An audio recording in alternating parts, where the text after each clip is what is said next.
جنوبی بلوچستان بھر میں 79واں یوم آزادی انتہائی عقیدت، جوش و جذبے اور شایان شان انداز میں منایا گیا۔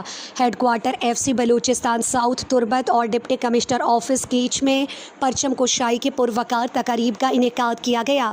مرکزی تقریب تربت ایڈیٹوریم میں منعقد ہوئی، جس میں سیاستدانوں، علاقائی عمائدین، طلباء و طالبات نے بھرپور شرکت کی۔ طلباء نے ولولہ انگیز تقاریر، ٹیبلو، ملی نغموں اور آرٹ نمائش کے ذریعے پاکستان سے اپنی محبت کا اظہار کیا۔ جشن آزادی کی مناسبت سے تربت شہر میں ایک شاندار ریلی بھی نکالی گئی، جس میں تمام مکاتب فکر سے تعلق رکھنے والے افراد نے بھرپور شرکت کی۔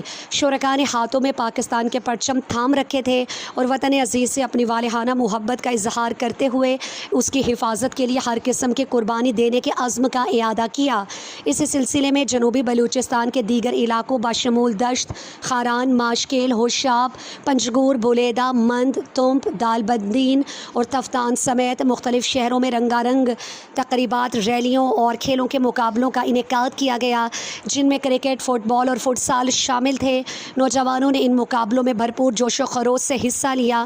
جنوبی بلوچستان میں 79ویں یوم آزادی کی تقریبات نے ثابت کر دیا کہ عوام قومی جذبے، یکجہتی اور حب الوطنی سے سرشار ہیں اور دشمن کی ہر سازش کو ناکام بنانے کے لیے ریاست اور اداروں کے ساتھ شانہ بشانہ کھڑے ہیں۔